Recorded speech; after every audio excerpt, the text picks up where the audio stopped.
Bahaya, tu terjun di bahaya. Oi, bahaya, turun kat bawah. Ready dekat bawah oi. Semua. Rapat. Okey, rapat dua semua rapat. Oi. Garisannya sir. Kau tunjukkan garisan dia. Mari. Tak tegak. Depan sikit. Bagi rata. Jaga abang belakang.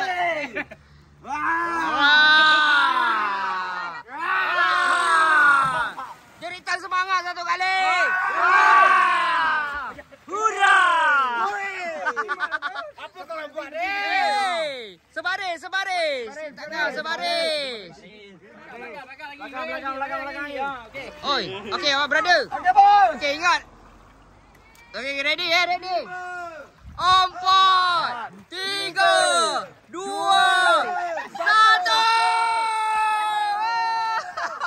Mari.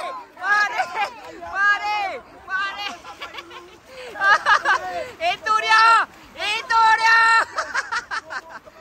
Mari. Op. Mana cik kacau? Cik kecil mana? Nombor 1 lobak. Lobak sini depan. Oi, Arab mengejar. Oi. Pusingkan kamera live. Okey, lagi. Oi, Wan di depan. Oi. Masih Wan. Tak ada kawan Kedah menang. Mendahului siapa yang mendahului? Hai, Wan. Yang kedua, Arab. 200 last. Nombor 3. Siapa nombor 4, siapa nombor 5? Nombor 4. Wah. Hai, alamak. Ambil nafas. Ya. Bayangkan berenang plus lari plus jalan pun penat. Macam mana berenang? Macam mana? Tapi yang menang dah biasa angkat display, bos. Tertinggal. Alamak.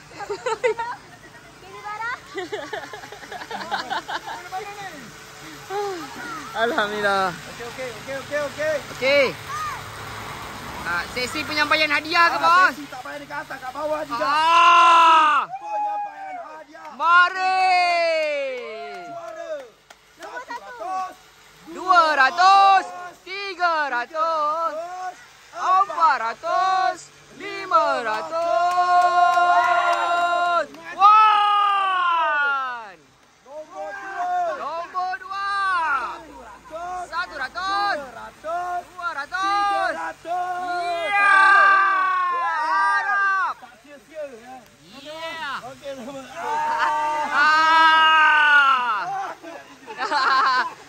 Okey, nombor berapa tadi? 3.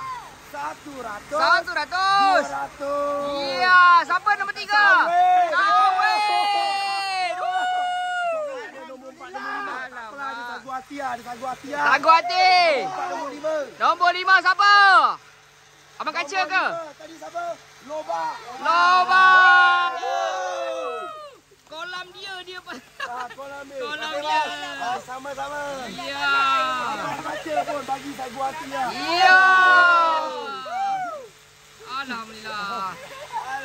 So this is Gudang Boyan. Cik, bila nak berenang kita orang, ada barang kita kasih. Sol.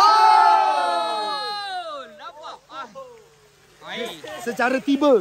Dapat hadiah. Mandi-manda pun dapat gaji.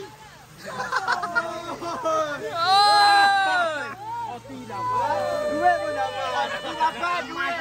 Ya.